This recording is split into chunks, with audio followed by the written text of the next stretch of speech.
이미 십계명을 한 2번 정도 서론적인 얘기를 했죠. 이 십계명의 근본적인 이 성격을 어떻게 규정했느냐라고 얘기한다면, 이 십계명은 물론 하라 또는 하지 말라라고 하는 그런 말로, 그죠? 되어져 있어요. 그러나 하라 하지 말라라고 하는 것이 꼭 우리 인간을 향해서 자유를 제한하는 것은 결코 아니다라고 하는 거죠. 네. 사실 이스라엘 민족이 이스라엘 민족 되게 하기 위해서는 하나님이 최소한도의 규범을 말씀하시는 거죠. 네. 그것은 뭘 목적으로 하고 있냐면은 자유의 삶을 보장하려는 것이죠. 네. 하나님이 은혜와 선물로 하나님의 자녀들에게 베풀기를 원하는 그 자유. 오늘날로 얘기하면 신앙의 자유라고도 얘기할 수 있겠죠. 또는 양심의 자유라고도 얘기할 수 있겠죠. 그죠? 그런 자유의 삶을 최소한도로 보장하기 위한 그런 규범을 십계명을 통해서 하나님이 이스라엘에게 제시하고 있다라고 얘기할 수 있겠죠. 그러니까 십계명이라고 하는 것은 넓게 보면 하나님의 은총이고 하나님의 은혜의 선물이라고 그렇게 말할 수 있는 겁니다.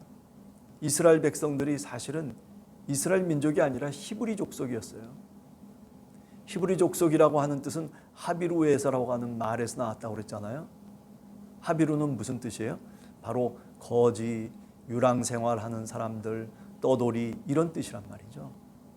그러니까 히브리 민족이었었는데, 아니 히브리인들이었었는데, 그들이 이스라엘 백성이 되고 하나님의 자녀가 되어서 자유로운 삶을 살아가는 그 통로가 뭐냐면은 바로 십계명을 지키는 것이다. 다시 말하면 마음대로 아무런 규제도 없이 형식도 없이 그저 지 원하는 대로 살아가는 그런 인간상을 하나님께서 원하시는 것이 아니라, 적어도 인간이라면 뭔가 인간으로서 갖춰야 될 최소한의 윤리적 규범이 있어야 된다는 거죠.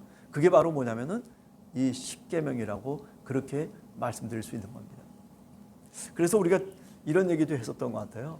에덴 동산에서 아담과 하와 이야기를 좀 했었어요. 그죠? 아담과 하와가 하나님께서 규범을 주셨어요. 말씀을 주셨거든요. 어떤 말씀을 줬습니까? 네가 모든 나무의 실과를 다 먹어라, 하라라고 하는 말씀을 주셨어요. 하지 말라는 말씀을 또 주시죠. 그게 뭡니까? 그러나 선악을 알게 하는 나무의 실과를 먹지 말라. 하나님이 가장 처음 율법을 주신 곳이 어디냐면 바로 에덴이라고 그렇게 얘기하거든요. 구두로 주시는 율법이죠. 문자로 돌비에 새긴 율법이 아니라 우리 마음속에, 다시 말하면 아담과 하와의 마음에 주신 율법이에요. 최초의 인간은 그 율법을 거부하죠. 하나님이 따먹지 말라고 그렇게 당부했던 그 하나님의 명령을 어기는 거죠.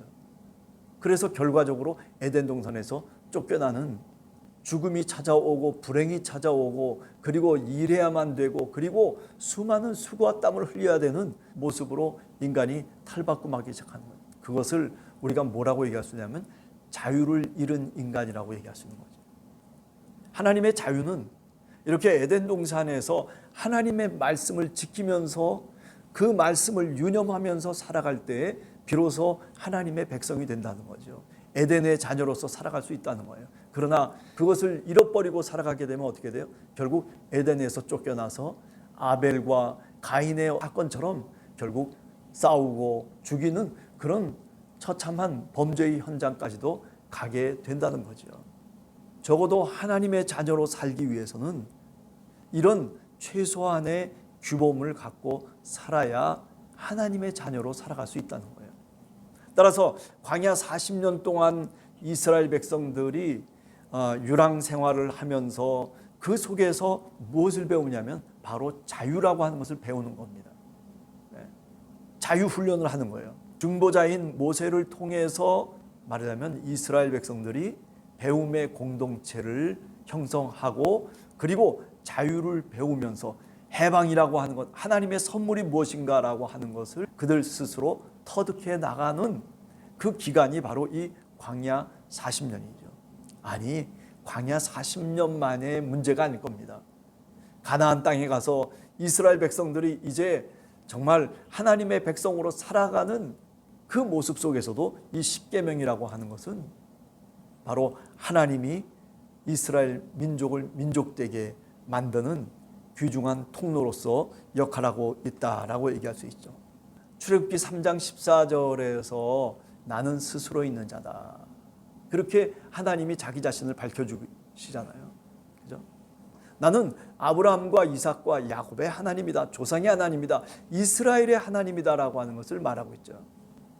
따라서 이스라엘의 하나님이신 그분께서 이 히브리 족속을 이스라엘 민족으로 약속의 자녀로 삼으시겠다는 거예요. 예흐예 아쉐르 예흐예, 나는 나다라고 하는 그 히브리 말을 통해서 우리가 종종 설명을 했었습니다. 그죠? 따라서 이 하나님의 계명인 십계명을 실천해 나가는 것이 바로 뭐와 같냐면 하나님의 백성이다라고 하는 것을 스스로 확증하는 거예요.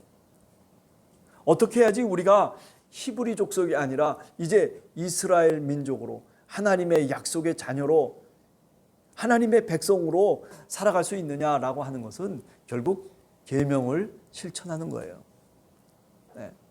그래야 하나님 백성됨을 확증받는다라고 그렇게 말씀드릴 수가 있는 겁니다.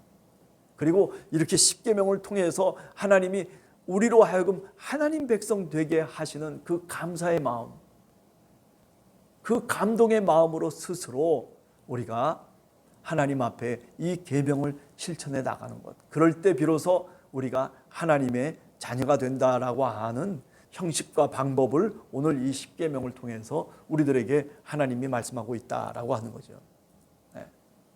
자, 그 다음에 두 번째 얘기하고 싶은 건 이런 겁니다. 430년 동안 애굽 생활에서 사실 공간적으로 벗어났어요. 애굽이라고 하는 우상 문화가 들끓고 있는 뭐 짐승들이라든지 동물이라든지 아니면은 뭐 자연의 어떤 형상이라든지 이런 많은 우상들을 섬기고 있는 그 애굽의 생활, 어떻게 보면 영적인 싸움 속에서 참패하고만 이 히브리 족속이라고 얘기할 수 있죠. 10명의 사람들이 물론 60만의 대군이 되고 그리고 수많은 사람들로 불어나기는 했다 손치더라도 그들은 우상 생활 속에 찌든 사람들이었습니다. 애굽에서 우상을 섬기던 생활, 하나님의 이름을 망각한 생활, 자기 정체성을 잃어버린 그런 백성으로 되어버리고 말았던 겁니다. 사실은 이들은 약속의 자녀였고 그리고 가나안 땅, 약속의 땅에서 살아야 마땅한 사람들이에요. 이들은 조상이 누구냐면 아브라함과 이삭과 야곱이에요. 아브라함과 이삭과 야곱은 누구입니까? 믿음의 조상이고 하나님의 기업을 물려받을 그런 중대한 사람들이었단 말이죠. 그런데 그것들을 다 망각하고 그 정체성을 다 잃어버렸던 이 히브리 족속. 그러나 이제 모세를 통해서 출애굽되어지고 그리고 그 공간적인 제한에서부터 벗어나면서 마음의 자유뿐만 아니라 이제는 십계명을 통해서 심리적인 자유함을 누리는 거죠. 지금까지는 우상을 섬겨야 돼요. 지금까지는 우상에 찌들 대로 찌든 사람들이었어요. 영적인 싸움에서 패배한 사람들이었어요. 그러나 이 십계명을 지키면서 영적으로 거듭나는 삶을 살게 되는 거예요. 이제 우리가 바로 하나님의 자녀고 이제 우리가 약속의 자녀고 우리의 땅이 어디냐면 바로 이 가나안 땅, 하나님이 약속하시고 언약하신 이 땅이다. 우리가 이 백성이다 라고 그렇게 자신들의 정체성을 다시 확증하는 그 귀중한 근거가 바로 뭐냐면 이 십계명이라고 얘기할 수 있는 겁니다. 그래서 신명기 6장 5절에 보면 오늘 너는 나 외에 다른 신을 두지 말라라고 하는 이 말씀을 풀어서 설명을 하고 있어요. 그게 뭘까요? 너희는 마음과 뜻과 그리고 온 힘을 다해서 누구를 사랑하라? 그죠?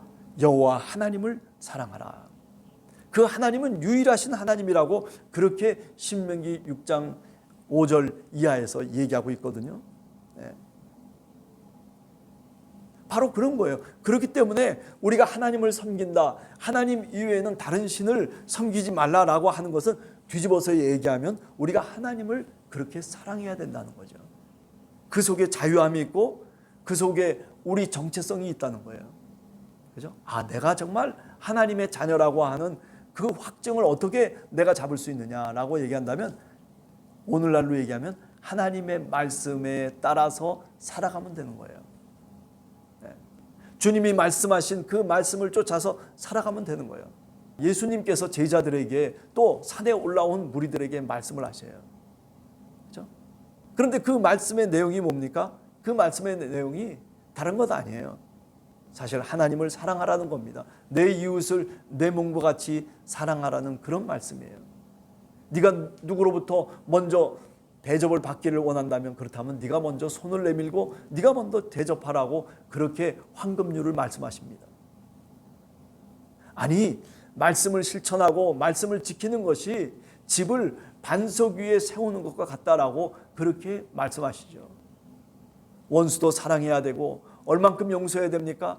그래, 7번씩 70번이라도 네가 용서해야 된다라고 그렇게 말하는 거죠. 이유가 없어요. 그렇게 살아가려고 하고 그 계명을 지킬 때 우리가 하나님 자녀라고 하는 확증을 내 스스로 가질 수 있는 거예요. 여러분들이 하나님의 자녀입니까? 아니, 나는 하나님의 자녀라고 오늘 또 고백합니까?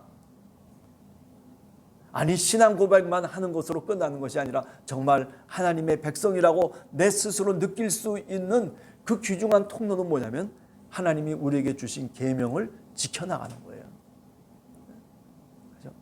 오늘 또 내가 미워했던 사람을 용서한다면 그것이 바로 하나님 자녀 되는 그런 분명한 확증인 것입니다.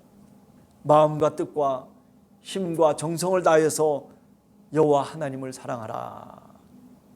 그죠? 이것이 뭐냐면은 바로 심리적인 그 애굽의 생활에서부터 찌들 대로 찌들었던 영적인 억눌림 속에서 다시 새롭게 하나님의 자녀로 거듭나는 그런 모습의 한 통로라고 얘기할 수 있는, 그게 바로 뭐냐면 오늘 이 이스라엘 민족에게 주시는 십계명의 중요한 목적 중에 하나다라고 얘기할 수 있는 겁니다.